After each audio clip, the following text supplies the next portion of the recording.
Hello, and welcome to Story Behind the Story, where romance readers and authors connect. I'm Reese Ryan, author of sexy, emotional, romantic fiction, grown folks romantic fiction, featuring lots of family drama, surprising secrets, and a cast of complicated, sometimes messy characters. And I am excited to be doing the show again today because my guest today is author Kristan Higgins. So, before we get to Kristen, just a quick reminder because I know I've been so sporadic of late because I've been struggling with all of these deadlines and stuff that I've been up against. So, but we do have shows scheduled for the rest of the year. And so, next show will be on December 1st.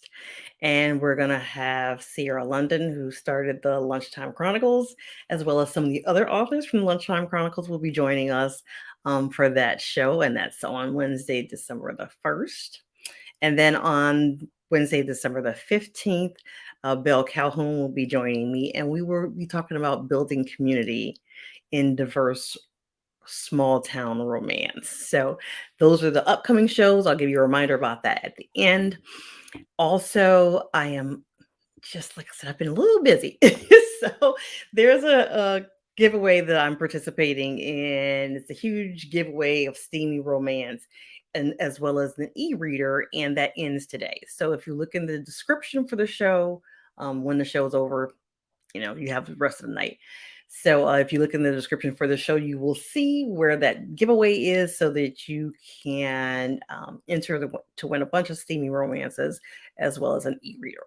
And so that's going to be in the description of the show. You can get to that when we're done talking to Kristen. So, so without any further ado, let's bring on our guest today, the phenomenal Kristan Higgins, who I just adore, and I'm so excited that she was willing to come and talk to me today. So, hello, Kristan. Hi, Reese. I'm so happy to be here. Thank you for having me. Thank you. You are darling. And I just like from the first time I got a chance to meet you in New York a couple of years ago, I'm just so sweet. You've always been so sweet. And so Oh, thank you, thank you, thank you. Good to have well, you here. I love your books. I think I discovered you judging the Ritas years ago, right? And I think I wrote to you and said, like, oh my God, I'm so excited. I found another author. And I I was stunned. I thought that book was perfect. I remember it. I scored it very high, friends all around. And I was so excited to meet you in person because we live in different areas and our paths don't really cross that much. So great to meet you too. It was awesome. That was really nice. So, oh, the one other thing that I do want to remind people too. So, if you're joining us from Facebook, in the description you will see a link from StreamYard where you can give StreamYard permission to let us see your name. So, right now, if you're coming from Facebook, we can just see who a Facebook user saying hello, but we can't see who it is. But if you give StreamYard permission, then we'll be able to see your name.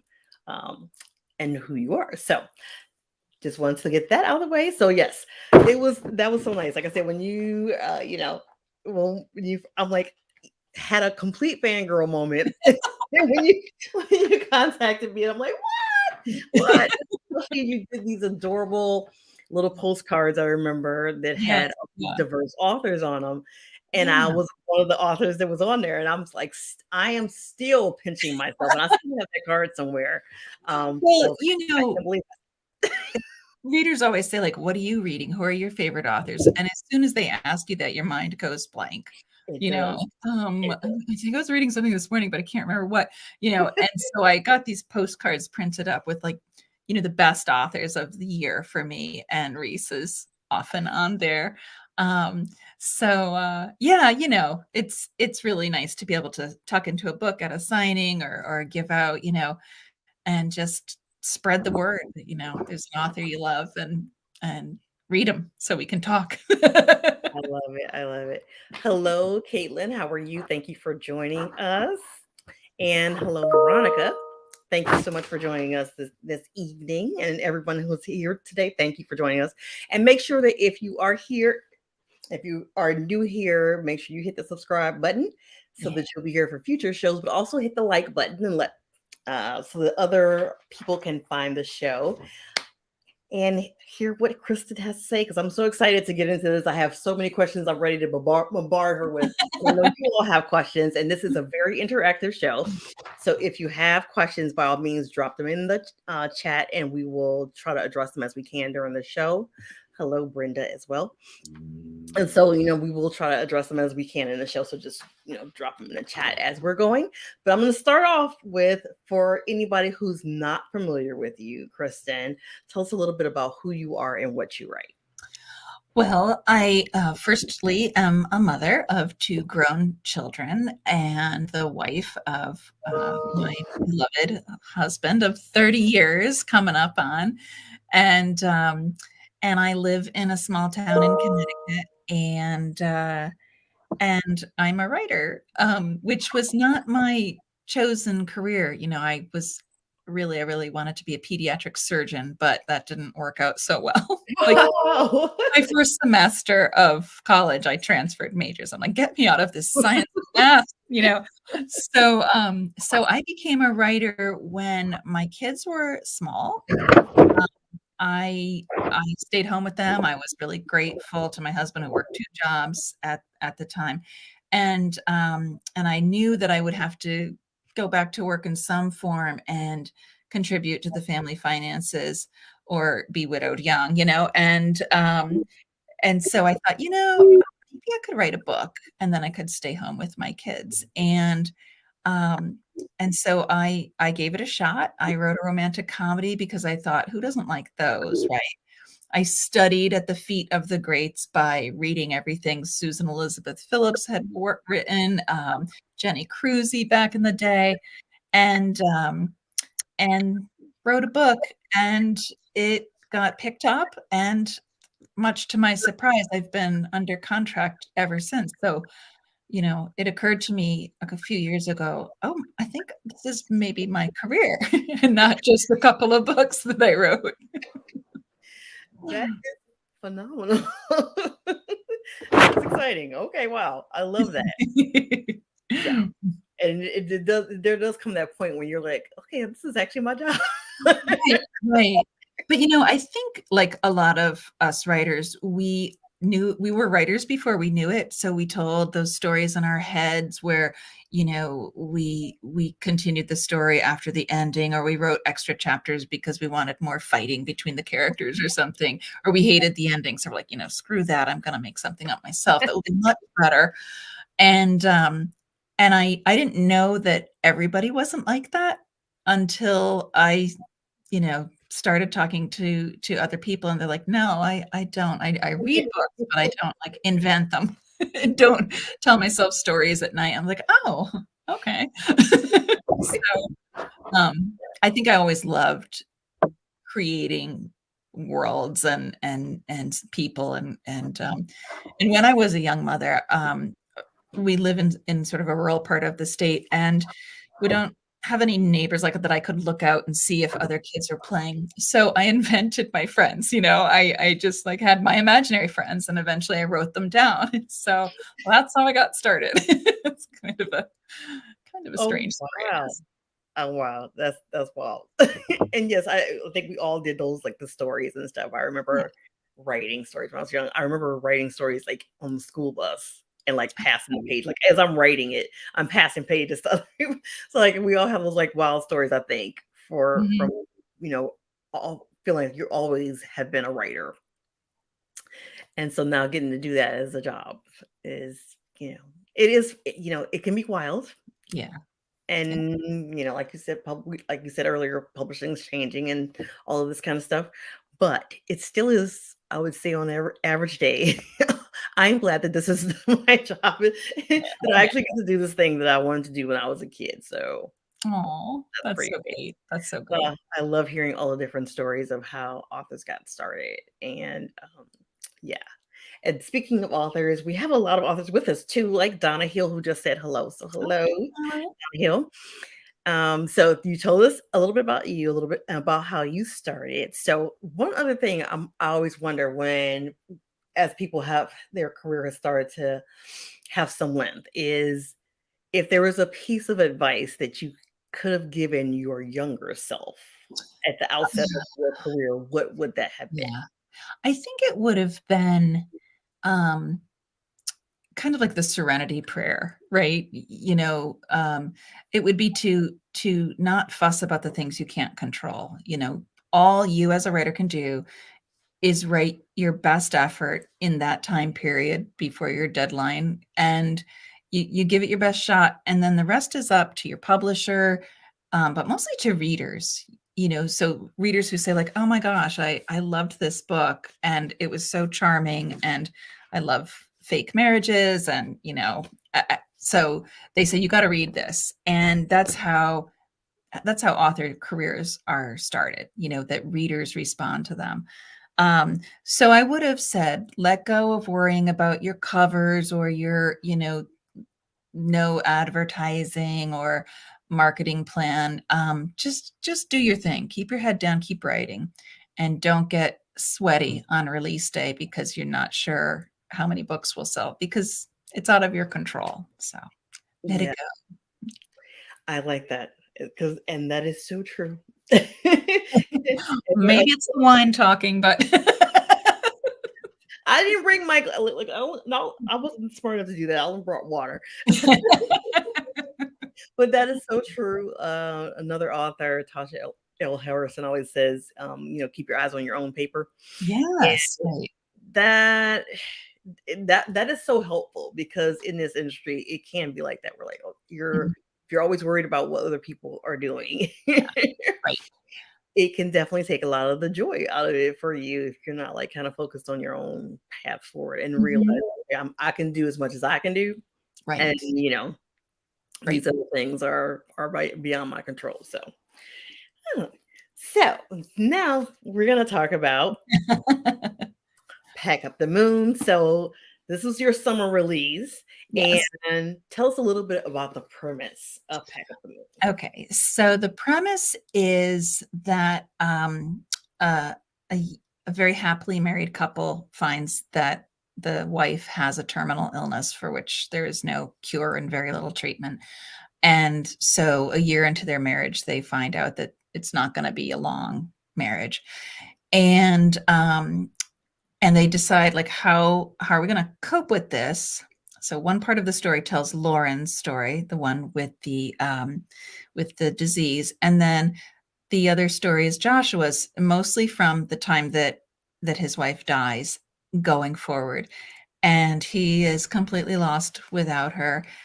But what he doesn't know is that she's written him a letter, and in each letter given him a job to do each month for the first year of his widowhood, so that he has a path to follow. That was just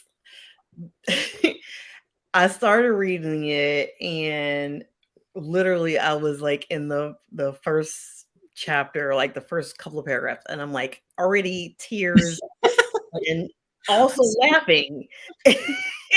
And I'm just like, wow, this woman is a sorcerer. Thank you. Yeah, I call it a tragic, funny love story with a happy ending, because you can't write about something this sad and huge, the loss of your spouse before you're 30, um, without having humor in it, and without the reader dying to know how Josh will get through this year. But can't just all be sad, because that would be so depressing.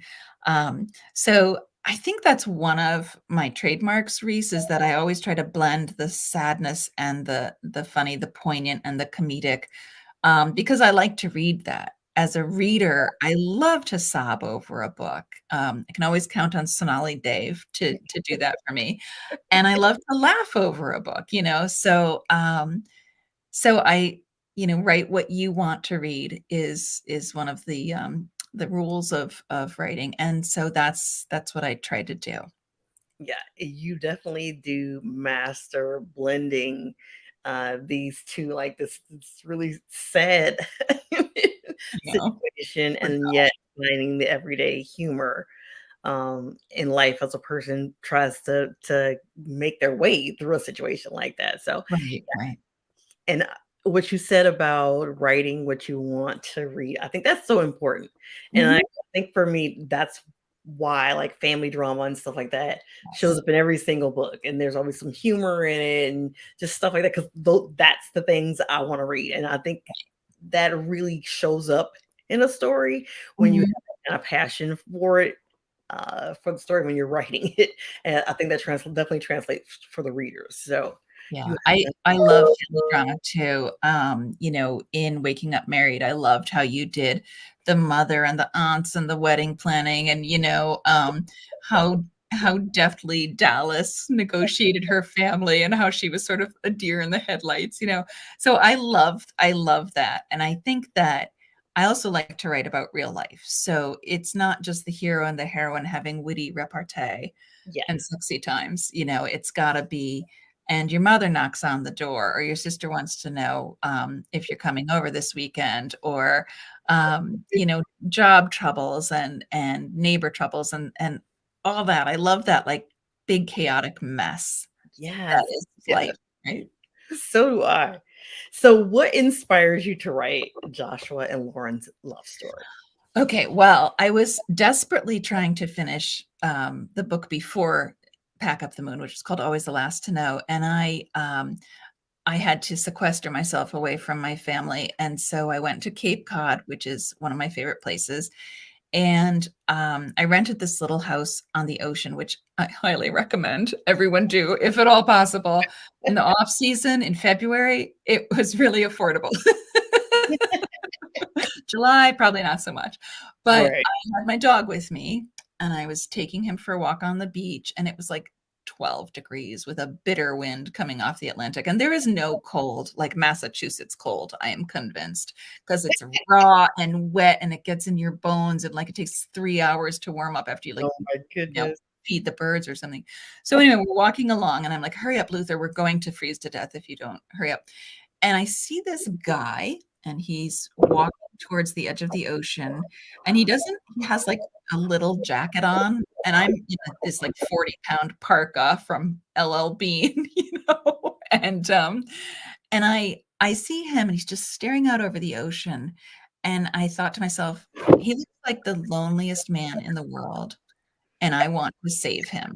Oh, And I went back inside and I wrote, lonely man on the beach, widower, and and then I also wanted to write a story about someone who's facing a terminal illness and still can have a beautiful, happy, fun, happy life in the time that they have left. yeah.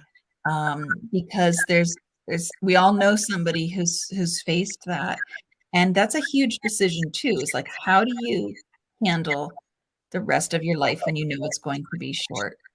And how do you want to leave your mark? That's one of the things Lauren keeps asking herself, and she leaves it by taking care of the people she loves. So I really loved writing her. But I would say it is really Joshua's story because he has to get through that year. Um, and sometimes his jobs from her letters are funny and small, and sometimes they're pretty big and important, but it's like she's walking him down the path to a little bit of a safer place for him. Yeah. That was one of the things that really struck me. And like it jumps off the page right in the opening chapter is, Lauren. She's this very young woman and she knows her life has this just this very, very, very limited amount of time that she has left. And her attitude is just so freaking positive. Yeah. It's so she's just like she's so buoyant and just her personality just like pops off the page. Mhm. Like you adore her the moment you meet her. He's So pres I loved that about her character. Just what were some of the things that kind of made you put her together and think about who she was gonna Well, I don't wanna romanticize living with a terminal disease. That is a horrible burden to carry, and it hits Lauren at different times, you know, that she will not be around to watch her niece and nephew grow up, that she will never have a baby, that kind of thing. But I in researching this book, I wanted to give, I'm kind of a nut about researching. I love research because it's a way of not writing. You know, I'm working, I'm working here, but I'm still procrastinating. So I I Googled like documentaries about people with terminal disease, and I came across this show. I think it was called My Last Days. And it follows people at the very end of their life with a terminal illness. And what struck me was that everybody they profiled was so positive and so happy. You know, they knew like I've got a year left, I've got 6 months left. So let's make it count. Let's do something good here. Yeah. And that was really inspiring. That's the kind of character I wanted Lauren to be. After, you know, the grief and the anger and the denial and all that stuff, you know, you get to this place. And I would hope that like I would get to this place too of acceptance, joy, simplicity, and caring about the spending time with the people that I love best. Yeah, I like that because, like you said, you're gonna go through all those emotions, but it's like it's really like this choice. Like there's all these things. There's this major thing you can't control, Right. you know, and so, but you do have this like, how am I gonna handle it? Yeah. Um, Yeah. is kind of a way of taking back control. So in writing complicated emotions like grief and sadness is, can be challenging under any circumstances, but we've had the added challenge here of the protagonist losing his wife by chapter 3 of this book. Yes. I Yeah, I didn't wanna surprise anyone, like, "Oh, and they found a cure." No, right. she does Like not. you don't leave us, you don't leave us with any confusion or false hopes or anything. So I love that. I like that you didn't do that. So yet this is still a sweet, vibrant, you know, story and truly likable characters.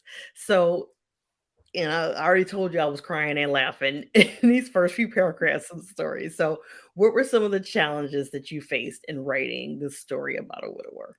Well, I mean, obviously, as I said, you don't wanna overwhelm the reader with just grief, and, I had the additional, like, fun challenge. Joshua is on the spectrum, so his perspective is a little, you know, unique. He in neurodiversity, and so he's sort of especially ill-equipped to deal with things like the crowd at his wife's funeral. And, you know, he's probably in some state of shock and horror, and yet he's thinking about the napkin that he just threw on the floor and, you know, because it had some woman's number on it, and now, "Oh, the staff is gonna think I'm a pig, so I gotta go under the table and get it," you know? And I think that in moments of grief, we have all these thoughts, you know, I I wish I hadn't worn this dress. My pantyhose are tangling up, you know, these shoes are killing me. Oh my god, I can't believe she came. I hate her. What's she doing at my father's wake or something, you know? Um, so I think that like being that kind of honest about the things that people experience all at the same time, is important as a writer for me. And for Joshua too, to like be so able to compartmentalize his focus on that crumpled piece of paper that he threw versus this overwhelming grief versus his mother saying like, "Snap out of it, you know her, you know, say hello." Um, so, you know, I think that weaving that all together is it takes a little time, you know, my books are not books by the end of my first draft, they're just hot messes. And, you know, I go back and revise a lot, and that's, to me, the most important part of my career is being able to look at my work and say, "Okay, so here's what we have to fix," and being really honest and brutal about it, you know, "Josh is really depressing, you gotta give him more." Um, you know, "Lauren is too perfect, you've gotta make her more human, cut this scene, I hate this character," you know? So that's to me where all those things start to mesh more gracefully, hopefully. Revisions actually are, and everybody's different with this, but revisions is actually what I prefer. That's the thing I Yeah. love. Like getting through that first draft kills me, especially with some books.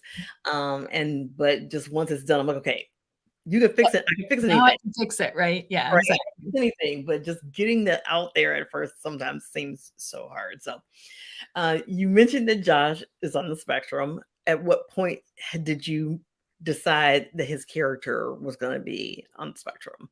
Well, How did that complicate things further? what Disney movies taught me is that you pick the worst person for the job, right? So in Finding Nemo, we have this terrified little father fish who's lost all the other eggs and his wife. He doesn't ever want to leave the reef, and his son is caught by a scuba diver. So he has to go out into the world, which is the thing he's scared of the most. And you know, Cinderella, such a problematic story, but you pick the washer girl, to be the princess, and she has to get to the ball with all the odds stacked against her. So, for a widower, it's hard enough, but if you torture your readers, they tend to like the book more and they turn the pages faster because conflict drives the story, and we all know that. And so making Josh work for himself by himself, and also not be able to read social cues as quickly as some people, to have lost the woman who taught him to read social cues and interact and gave him his signals and his hints and nudges. um, I wanted to make it as hard as possible for Josh to get through this year so that when he does, it's all the more satisfying and wonderful, and you're so proud of him in the end, Yeah. because it does have a happy ending. Yes. Yeah. And, as readers and authors, what do you think it is that we gain from these fictional stories of loss and grief? Well, I think we see Why ourselves we there, find we find right? those. We all lose somebody, and we'll all lose someone before we're ready. Um, and it doesn't matter if it's a parent, God forbid, a child, the worst loss of all, sibling, best friend, beloved teacher. We're all going to get gobsmacked by that kind of grief. So, in a way, I think this is a book about how to how to handle this kind of loss. And I've heard from so many widows and widowers who've read the book and said, I saw myself on every page and I'm so grateful. And Josh's story gives me hope that maybe I'll find somebody again. And that's so gratifying. I didn't really plan it to be like a handbook of how to get through grief because everyone's experience is different. But I do think that there's a lot of hope in writing a sad story because the people are able to handle it. They rise to the occasion. And when you see Josh at the end, he will never stop loving Lauren. He'll never forget her, but his life is bigger and richer and fuller than he ever imagined it could be. And so I think that is sort of the moral of any book is you go through all these challenges and you become a better and braver than you ever were before, and you can look back and say, "This has made me the person I am today, and I'm really happy with that person." Yeah, I love that. And when you mentioned about, your whole inspiration for the story and stuff, and you saw the man on the beach and you're like, I want to save him. Yes. You know, Right, right. that's one of the things I love too about writing stories about people who are dealing with some kind of difficulty or whatever. It's like you get a chance to give that person a happy ending. Right, right. That's one But of you the can't things I love about writing.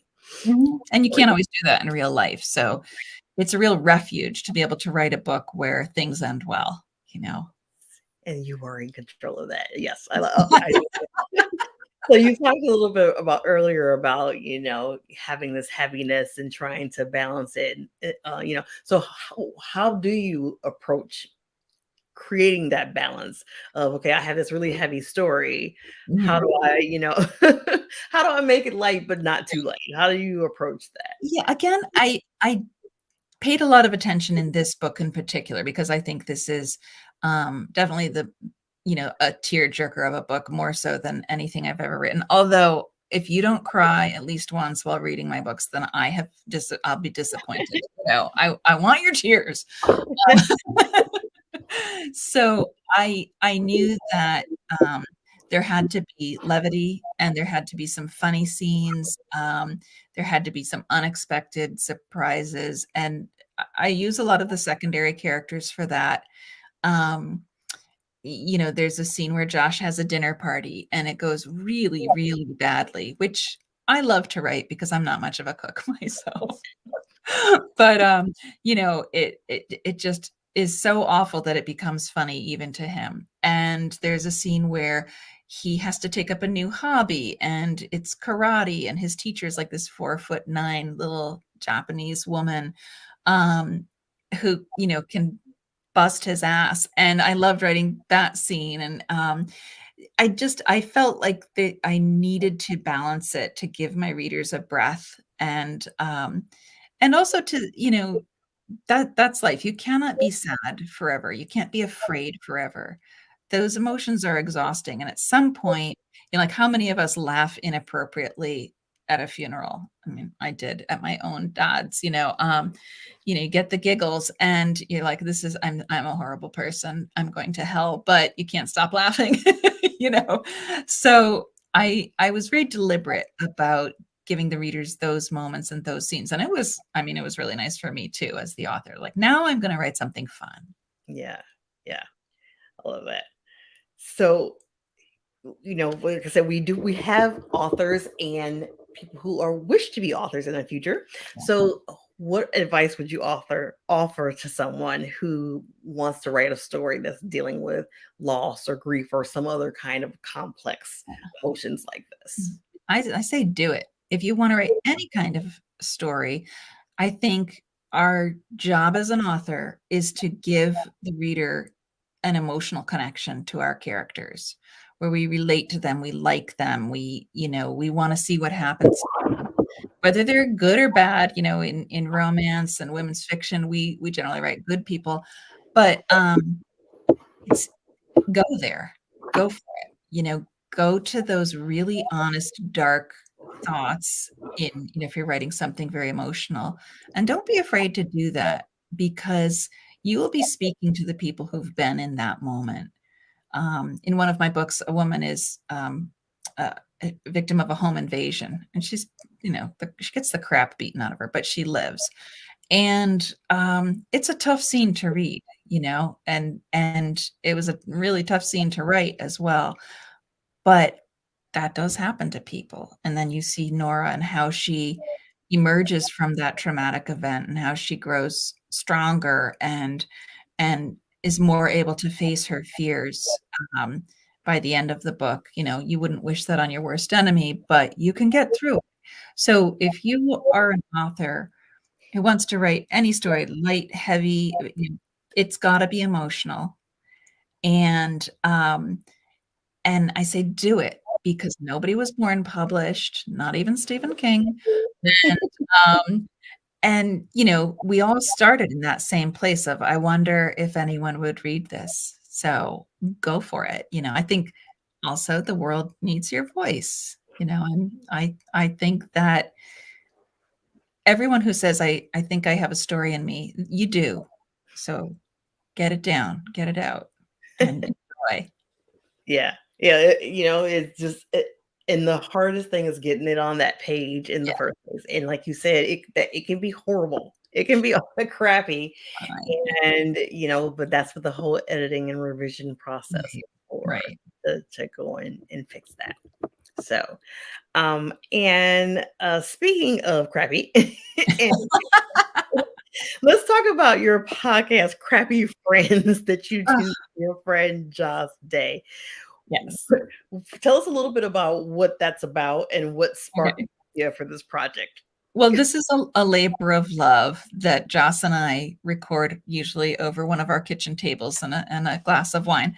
It's a podcast about female friendships, the good, the bad, the ugly, and how to untangle them and see if the friends you're spending time with are people who make you feel good or people who drain you or people you feel obligated to spend time with, people who use you, because friendship is such a gift. And when it's good, it's incredible. And Joss and I have been very close friends since my kids were little.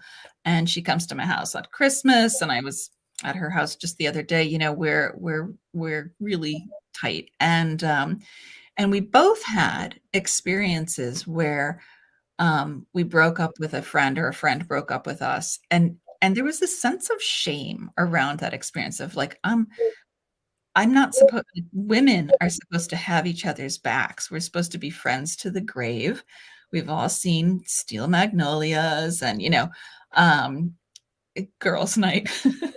and, um, and the way we're presented with friendship is like there's one way to do it, and that is this like sister from another mister kind of thing.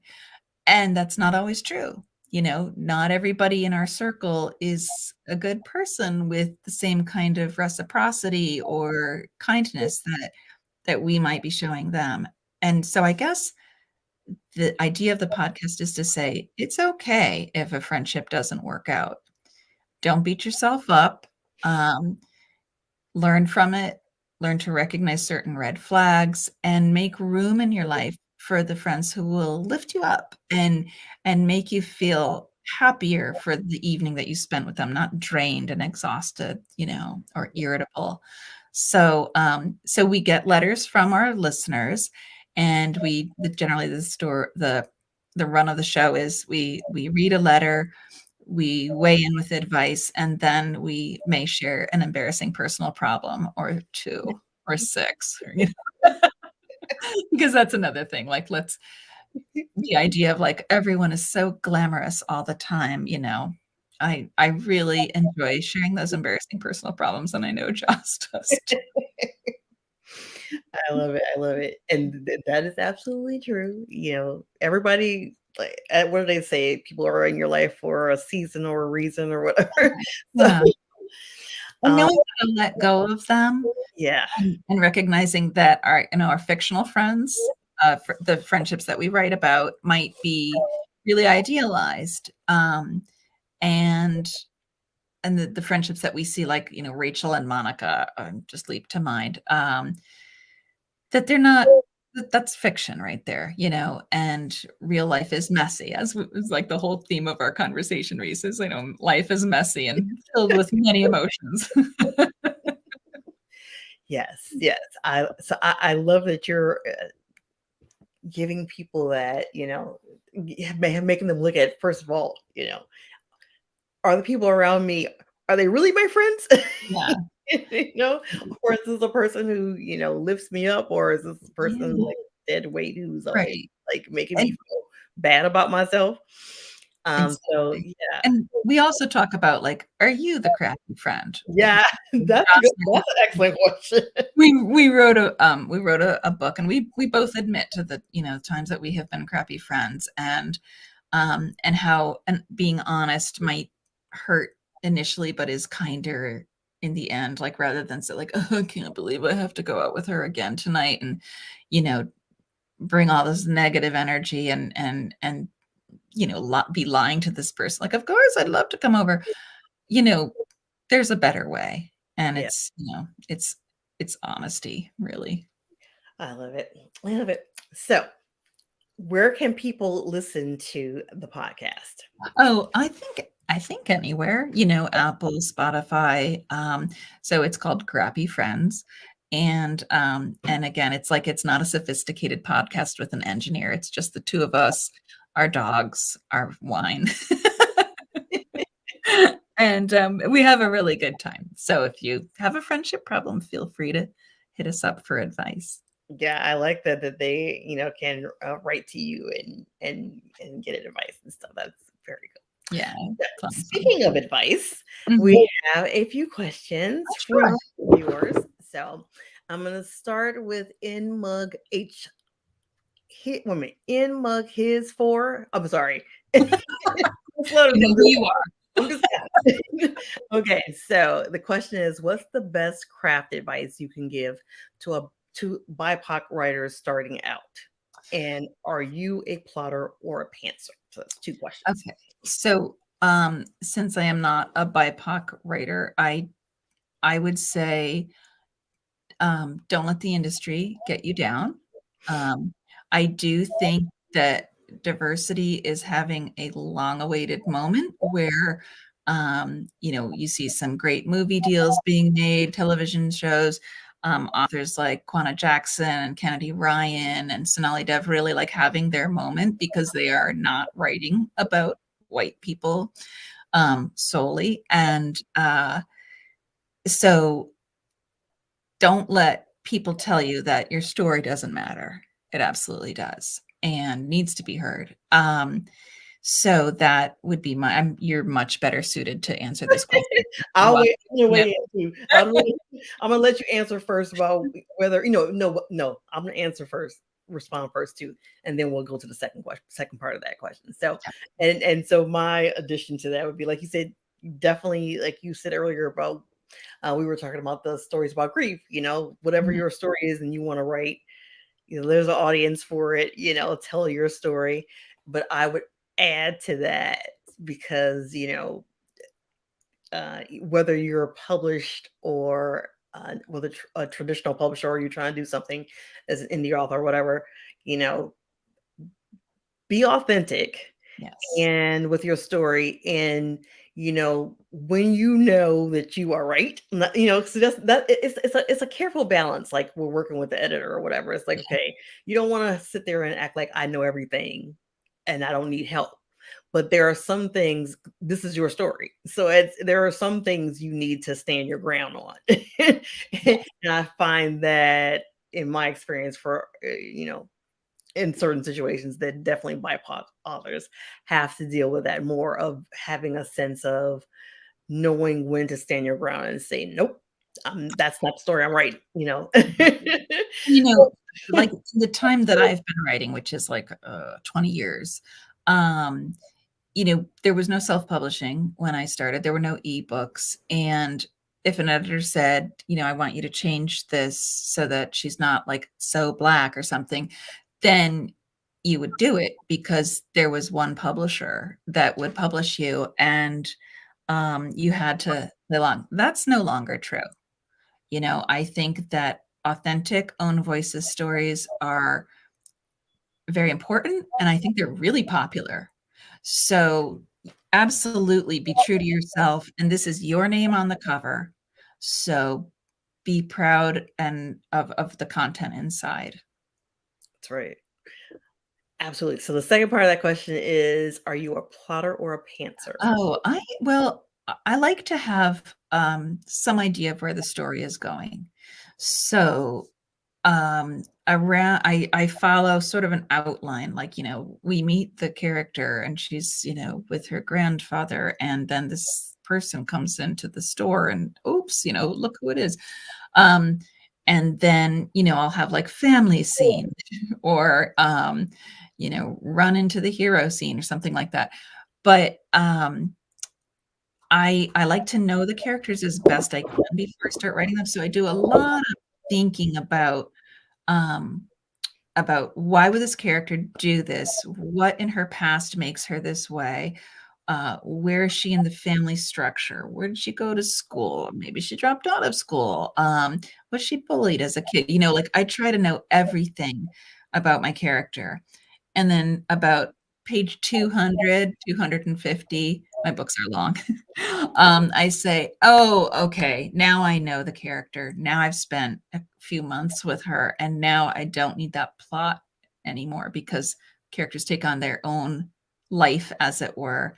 And you see that what you thought was going to happen 3 months ago, 6 months ago, isn't what's really going to happen. And the only way you can do that for me is to spend a lot of time with the characters. Unfortunately, I wish I could. Like, What you just said about the what you thought it was gonna be a few months ago, it goes on. I think of my proposals as, strong suggestions, but of what story it might be. you know, It might not exactly end up like that. Um, Reese, but my like, publisher has asked me to stop writing proposals because I'm so bad at them. They're just like, "Just don't. Just, like, we'll all suffer. Just, just give us, like, a one-line idea." Like, oh my "Okay, that I can do." I have been like they've like these stream of consciousness, Oh god, yeah. things that can turn into like 15 to 20 pages and it Oh, has actual dialogue will end up in a story, a bunch of stuff that's never gonna happen, or that I'm not gonna have enough time in a category to write, so I know. all that stuff. But I yeah. used to put in, like, complications ensue. Just Oh my goodness. Yeah, and as for me, I started out my when I first started writing again seriously, I'm like, "Oh, I'm a pantser, I'm not gonna plot or whatever," but I kept starting stories and I never finished them. oh. And so then finally I heard Kimberly Lawson Roby in a podcast talking about her plotting, her outlining, and she outlines a lot. Like I never aspired to outline that much, but it made me say, okay, well, what you're doing is not working. So why don't you try at least like outlining the rest of the scene you're stuck in? Because I kept writing Mhm. stories, I would get stuck and then walk away from it. And that allowed me to finish that scene, then the chapter Yeah, and yeah. book. And so I'm like, okay, so you need a little bit of structure at least. So Mhm. I'm definitely kind of a hybrid. Yeah. I like to I need to have some direction as to where the story is going. I can't just sit down and have no idea. But at the same time, I need the freedom to be like, yeah, this Yeah. was gonna be enemies to lovers. Now it's not. It's hate to love. Oh well, that's what the characters wanted, and that's what's gonna happen. so, so yes, so that would be my answer on that question. So let's see. There was another question, or a couple more questions actually. Okay, this is a question from Kristen. Do you ever want to revisit characters from your previous books when you're getting ready to write a new book? That's a good You question. know, in general, no. I mostly write standalones. I've written a 5-book series called the Blue Heron series about 10 years ago, maybe less, I don't know. Time has no meaning for us writers who work alone by ourselves day after day. But I wrote one series, and then I've written books set in the same town, so they're kind of connected, but I generally don't go back. I recently reread one of my books because I thought I would be setting it in the same area, and it turns out I'm not. But once I'm done with a book, I'm really usually done. The series, like Reese with the Bourbon Brothers, you probably have like a list of characters and names and facial features and jobs and stuff like that because you need to with the series. Um, I remember just like asking when I had a summer intern, and I'm like, just write down everybody in this town. That's all I need. Um, but I'm not one of those authors who goes back and reads my books again. I'm also a little afraid of copying myself because I've written 22 books now. Mhm. And, a lot of women's fiction, romance, they have the same themes, enemies to lovers, or, I thought I was in love with my husband until he divorced me, and now I hate him. Um, and I don't want to echo myself, really. So I stay away from my own books. So for definitely, well, since I write series, I definitely get a chance to revisit my characters, and it was funny because as the series was ending, like it was so emotional for me to write the last planned book in the series, for so many reasons. Putting pressure on myself to, make the book, what readers were gonna want, but at the same time feeling like, okay, this is what I feel the story is for this character. And so that's what I'm gonna write. But then also just this feeling of loss, like I'm gonna lose these characters that like I've been writing for 5 years or whatever. And so, that was one of the things that definitely contributed to what I decided to go with my next series that's coming up next year. It is definitely a closely related Yeah. series. Yeah. You're absolutely right. When you write a series, you need like either series Bible or some kind of way to keep track of all of the different little moving parts, because that's a whole thing in It itself. is. It is. You forget about like, oh shoot, I said there was like the general store there, and now there's a florist shop, and he was the captain of a fishing boat before, but now he's a chef. Whoops. Yeah. So you do have to keep track of them in a series. Um, but yeah, there's a lot of freedom in writing standalone books, but it's hard too because you have to reinvent the wheel every time. The setting, the characters, the families, the issues.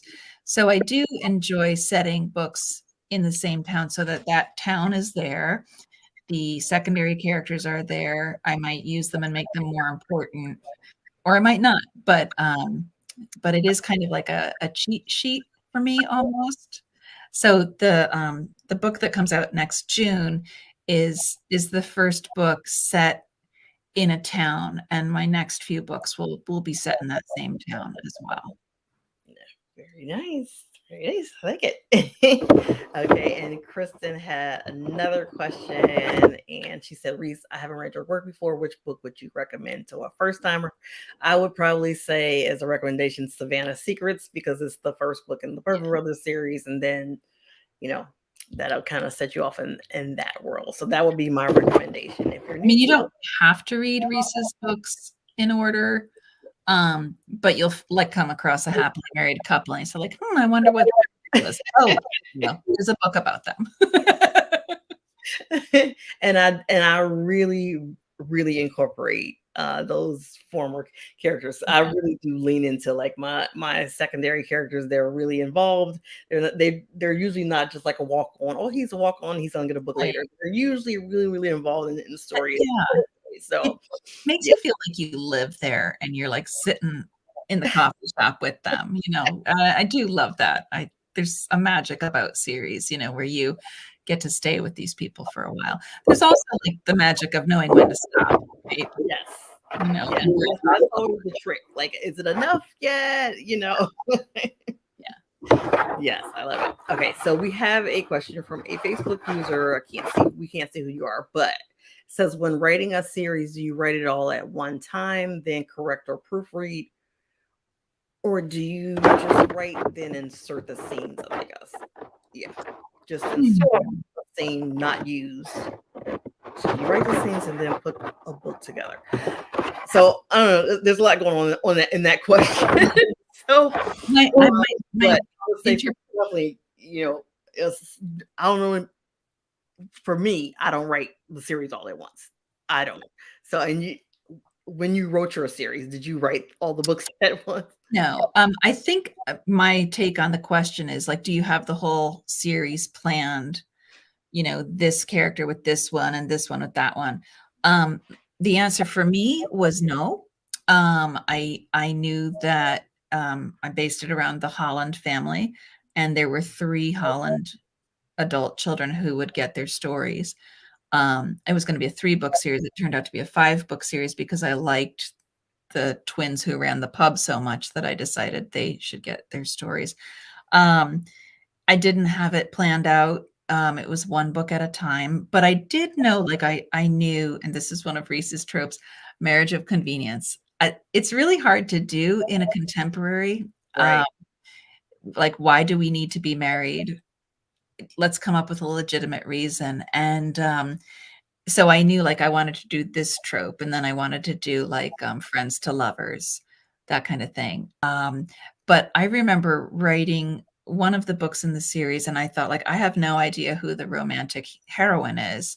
So I just like went through my list of characters that my dear intern did for me, and I'm like, who's that? What have I said about her? And her name was Emmeline, and this was in um, gosh, I'm terrible at my own titles. Jack Holland's book. And and I thought, okay, so this was a throwaway character. She's just there. All we know is she works for the police department, and she's snarky and funny. I didn't ever say anything about her age. And I'm like, there I go. She's not the obvious choice, and I liked that. But I didn't have a series arc or a plan. Do you, Reese? I mean, your books seem I like did when they asked me to pitch a series to Desire while I was still with Kamani. Mhm, I did come up with actually it was going to be a 5-book series. The mhm. Billionaire's Legacy ended up being a bonus book that wasn't originally planned. So I did have an idea for the most part of what was going to happen. And so for instance, like that's a good example because like the first couple books probably I was probably no the first 2 books that I planned in the series, which would be book 1, Savannah Secrets, and book 3, Engage in the Enemy. I knew pretty much exactly they went exactly as planned. Mhm. From then on, it started to get a little iffy. Dicey. Like I, I knew in general how the story was going to go for a reunion of rivals, book 4, but it changed a little bit. And book 5, which is the one you have in your hand now, Waking Up Married, that one changed completely. Like it was still a friends to lovers, and it was still the same 2 characters, but Mhm. everything about how the story happened totally changed. Like the whole waking up and married in Vegas thing was totally something that I had not initially planned for that story. So, so that was totally different. And the same thing with book 6. That one's totally different. The original heroine that I thought it was going to be is different, and the Yeah. storyline is completely different in that one. So, I think you can have for me, I like to have an idea of how Mhm. it's gonna go, and then this new series that I planned, Valentine Vineyards, I have a board that has the celebrity inspirations for all the characters, all the couples, and, like, I know the tropes and stuff for all of them in Yeah. general idea, but, so I do that kind of planning for a series in advance, and that helps me because, like, for instance, in Cole's book, the Bad Boy Experiment is coming out. What's it said? No, it's Is this that coming. the title? It's coming out December 28th. The And Bad Boy Experiment? the Bad Boy Experiment. That's Cole's book, the final planned Yay. book. Okay. I'll In pre-order it. so in that book, there's just um there was still just there's things about him that I wish I had known a little bit more Yeah. and done throughout the series. Like in that book, he's really because he's kind of a smart ass anyway. Everybody knows that about Cole. But in this one, like one of the kind of like funny recurring things is that he wears these t-shirts with these smart ass sayings on them. Yeah. And so, like, I wish I had done that more throughout Yeah. the series or Yeah. whatever, that kind of thing. But that's one of the reasons why I like to do a little bit more planning, Yeah. in terms of the series to just kind of get an idea of who the person is and kind of make them consistent throughout out the series. That would be my answer to that. So let me look and see if we have another question for you. While we have you captive here. Hello, Miss Loretta. Thank you so much for joining us. You just answered this. Actually, another question from Kristen. Question for both of you. Do you ever reread your early books? And if so, are you still pleased with them and enjoy them? And I'm going to answer this first and just say, because you just said you don't really reread yours. I do. Um, okay, so there's 2 reasons I read them. The first reason is I actually learned this from another author who taught a course on writing series, and she suggested um, that you do go back and read your series before you write the next book in it. So just keep it consistent, remind yourself of things so that you don't forget. And I did find that very helpful. But I'm not gonna lie, sometimes I just read my books because I enjoy them. Oh, that's great. That's great. Visiting characters or whatever. So yes, and usually what'll happen is I'll pick up a book to read a little bit for some research for another book I'm reading, writing rather, and then I'll end up, like reading a little bit, like, oh, I missed them. Yeah, yeah. I Yeah. do, I do. I So did, as I said, I reread, now that you mention it, recently, thinking that I would set a book in that town, which won't come to fruition, but I read it and I was like, "Oh, this is good," and I would, like, torture my husband, saying like, "Oh, listen to this sentence. Isn't that beautiful?" You know, maybe I'm not a hack after all, right? Because I think it's important. Reese and I were I love talking this before we moment. went live about, publishing is tough, and it's a tough business, and it can be competitive, and there's ups and downs and bumps in the road. So if rereading your own work makes you feel like, yeah, I belong here, absolutely go for it. No harm. I Yeah, plan to have like a summer when I'm retired. I'm gonna reread my backlist and say like, oh, I not love. bad. I mean, and because I always have a point in writing a book where I'm like, at some point, I'm like, usually in the middle, I'm like, this is horrible, and nobody's Right. gonna want to read this, and I don't know what I'm doing. And so when you Part get to of being the a writer for all you newbies, it's part of being a writer is to despair. end, when you get to the end and you read it, you're like, oh, this is really good. This is actually good. That's a great moment. That's a great moment. Yeah. So Veronica's question is, what was your hardest scene to write?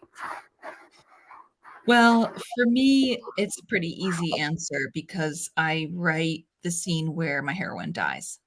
And I felt it was important to show by the time you get to that scene, you know how hard it was and how you know, the impact that it had on her whole family. And I thought, I'm a Hungarian Catholic. I think about death all the time.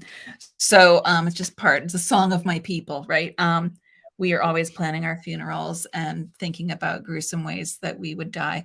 So for Lauren, she dies of a lung condition, and she's been very sick, and so what I wanted to show in that scene was, um, is it possible to die well? And how would Lauren, has so much love in her, how would she do it? And it was brutal. Like, I was sobbing writing it. I know a lot of readers, sobbed reading it, but I also feel it was a beautiful scene. It was pure love between husband and wife and sister, mother, in-law, everything it was like a real show of love, because that's what grief is. It's an expression of how much you loved that person. And so it was very difficult to write. And I think it was worth it. Yeah, for sure. For sure. Oh my goodness. And for me, I can't recall like a recent scene that felt really hard, but like one that sticks in my head forever is the second book I wrote, and that was called Love Me Not. And there was actually a scene that was not between the heroine and the hero. It was between the heroine and her childhood best friend. And he was kind of like, but he was in love with her, and it was kind of a scene like, okay, you need to let me go. You don't love me like I love you. You need to let me go. And that was like a really, really hard scene, right? Right, but because it was so authentic, because it was that emotional, difficult, complicated. She loves him, he's her friend, but he's being a jerk, and, so I think that, like, the most difficult scenes are often the best scenes in the book. Yeah, I would agree with that for sure.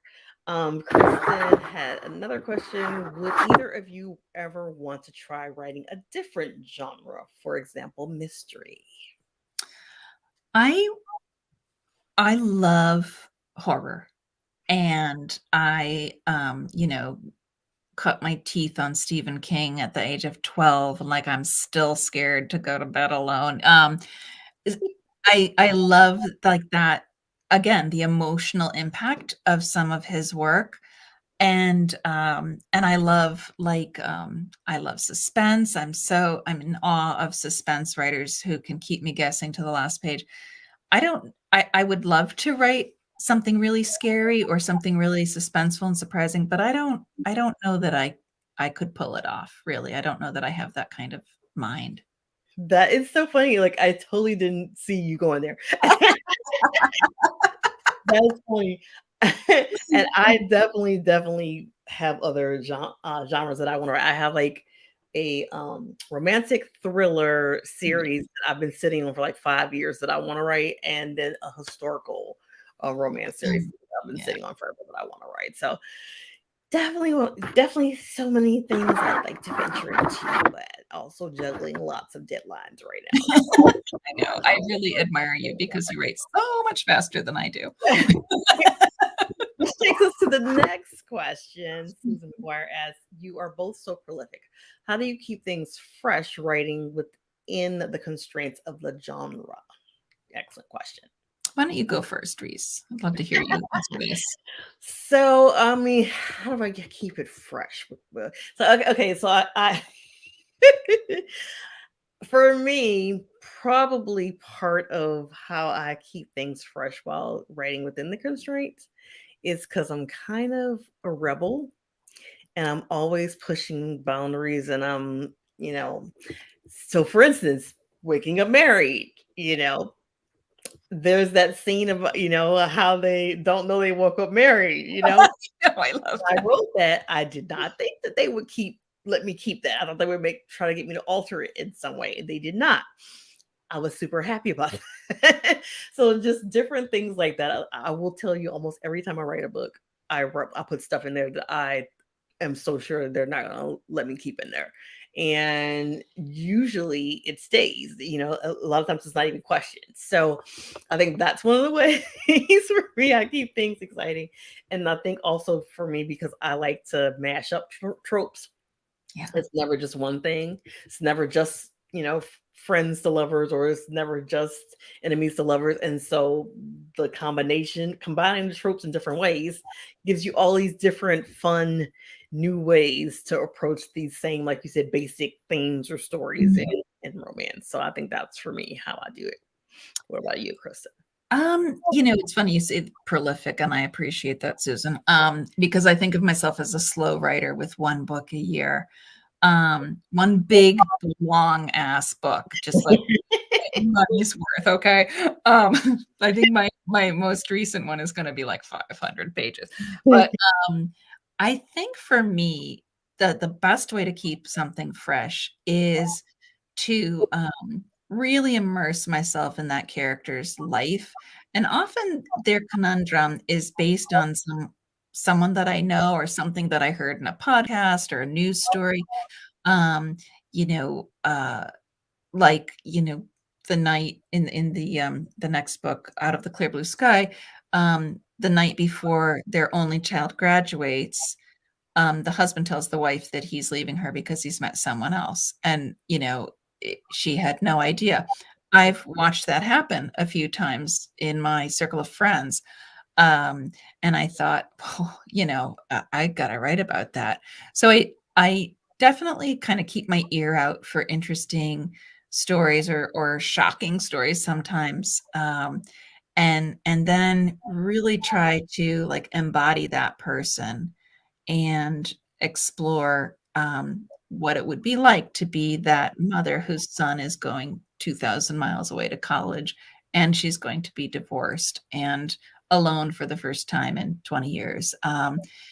So I kinda really steep myself in that, um, in what I believe would be like, and I do a lot of research. I talk to a lot of people while I'm writing books, again, for that authentic note that I want to have since I'm happily not divorced. Um, I don't really know firsthand what it's like to be divorced, but that's what we do. We imagine those things and we try to get it as right as possible. Yeah, for sure. Okay, so question from Donna Hill. She took the words right out of my mouth. What are you working on next? Well, for me, it will be a series of books set on Cape Cod, where my, family has a little cottage up there, and it's my favorite place in the world, and, small, tight-knit communities in this absolutely beautiful setting, and, uh, so I'll stay there for a little while, which is exciting for me that I get to hang out with these people a little bit longer. Yeah, there's something, like I said, so comforting in that for me to be able to like have these people that I can keep going back to that I know so well and that the readers know so well at this point. So, I love that. Tammy McLean said, "Hi, ladies. I'm at work, but wanted to keep you Hi, a Tammy. out. So thank you so much Thanks, for Tammy. joining us." Oh, Veronica, thank you. She said, "Write a romantic thriller. It would be awesome. I would read it." Thank you. I appreciate that, Veronica. Trying to fit it in. Reese, what are you working on next?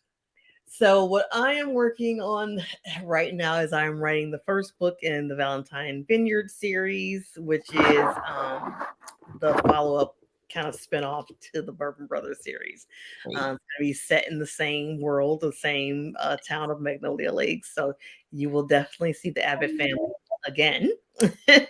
They won't be fading into this. As a matter of fact, it was funny because my editor had said to me, he was like, I thought this was just going to be like a general, like, kind of spinoff or whatever, series, whatever, but it's fully integrated, like with the Bourbon Brothers series. Yeah, it's really going to be quite connected. So good. So satisfying. that made me bring comfort to some of the readers who were saying they didn't want to see the series end. So it's kind of still going.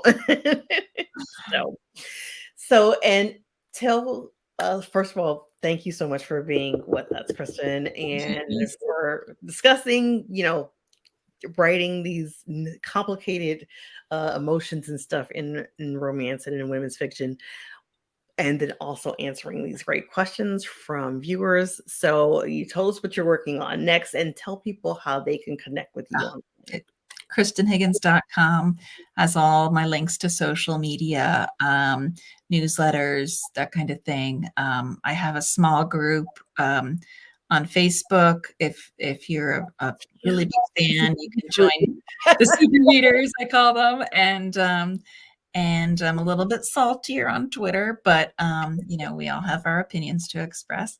So yeah, I would love to see you folks. Yes, it's a fun group. So definitely, if you're on Facebook, make sure you find Kristan's group and join it. Follow her on Twitter and hear all of her salty opinions, as well as her fun ones. And she's always wrecking other books and readers and stuff. So you definitely want to do that. And I do have the link to Kristan's website in the description, as well as the link to her book that we've been discussing today, Pack Up the Moon. Like I said, read this book, or even just download the sample and start reading it. I dare you not to cry and laugh in that first chapter, and then to immediately hit the buy button, because you will. Well, thanks so much for having me, Reese. It was so good to see you. You as well. Thank you so much for being with us. And so, like I said, we can't wait to read everything you have coming in the future. I also have the link to Life Other Inconveniences in the description below as well. So, like I said, if you go to KristanHiggins.com, I'm sure from there they can probably find everything else, like your Twitter and all the other places you are. So very good. So thank you for being here with us this evening. You're welcome. My pleasure. Good night, everybody. So that was Kristan Higgins. And if you are late joining us, no problem. At the end of this, you'll be able to go back and watch the replay. No problem. And if you haven't read it already, or you don't own it, the book is Pack Up the Moon. And like I said, it seems like, okay, this is a super heavy, topic or whatever. I wouldn't enjoy this. It is so good. And it deals with a heavy topic, and by balancing it out, with this love and humor and all of this. And it's just such a great read. So highly recommend that, as well as Kristan's backlist. So if you haven't read her before, she's new to you all, definitely make sure you read her books. And thank you all for your great questions. Thank you for being here tonight. Thank you for your great questions. If you're new here, by all means, I chat with various different authors like this, getting the readers involved. So make sure you hit the subscribe button so you'll know when the next show is coming up, which December 1st is when the next show will be. And I will be chatting with Sierra London, who started the Lunchtime Chronicles stories. And she's going to have several other of the authors from Lunchtime Chronicles with us. And that was actually something that was recommended by a reader, Lisa, who recommended that we chat with Sierra. Sierra was on my list of people to ask anyway, so that worked out well. So that's going to be on December 1st. And then on December 15th, Belle Calhoun and I are going to be talking about building community in a diverse small town series. So definitely join me for that. And if you have not entered this contest that ends tonight, you'll find the link in the description below. And again, that's a steamy romances as well as an e-reader. It's up for grabs. Several steamy romances, like 54, I think it's something like that. The winner will get. So definitely make sure you enter to win the contest, and it ends tonight, so you have to do it quick. So the link is below. So thank you so much for joining, and I will see you hopefully on December 1st. If you have questions, comments, or whatever, please leave them. I do try to go back and read the comments, and I'll try to address anything that I can. So good night to all of you, and thank you so much for being with us. Happy reading.